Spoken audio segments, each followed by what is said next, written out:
like make us real people. And I think that's starting to happen. I'm not sure why. I think there's a lot of factors, but I'm very glad of it. I can tell you when marriage was legalized here between so that Brandon and I could get engaged and look forward to being legally married. When I was in my teens, I never would have dreamed we would even be having that conversation as a country, let alone for it to actually go into law. So it's there's still a lot of work to be done. Yes. But it's slowly turning into a good time to be out. Nice. So that's what I think and hope. So you don't just voice act; you also do directing and you script writing too. Yes, I less so the other two things now because the voice acting has just kind of become a bigger part. Overarching concern. I just had I did have a quick question about some of the challenges of adapting a manga into an anime, like in sense of the script.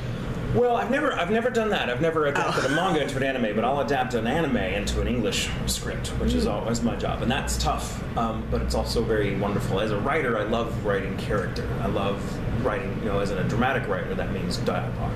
And I love not having to worry about the structure of the story. That's taken care of. I can focus on how these characters relate and how that relationship manifests in language. And I've always been very fascinated by how language works. People don't always appreciate how really difficult it is to convey the same universals across two very distinct languages, because Japanese and English couldn't be further apart if they were on different planets. Cultural. I mean, they evolved as languages in total isolation from each other for centuries. Yeah.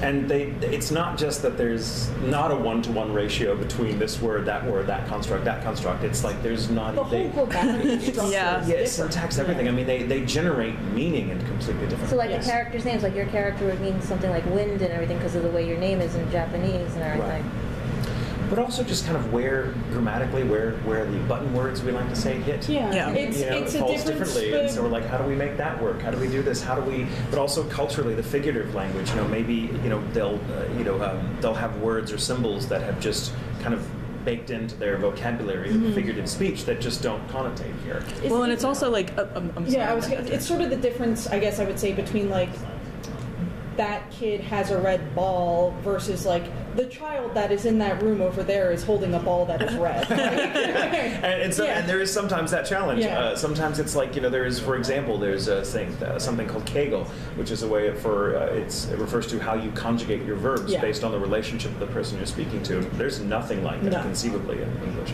So you have to communicate that relationship in other ways that are verbal, but that just how do we do that in English? So yeah. It's a challenge. I love it. I miss it. I haven't done it in about a year or so. I haven't really written a script, but just so I can focus on the other stuff. Unfortunately,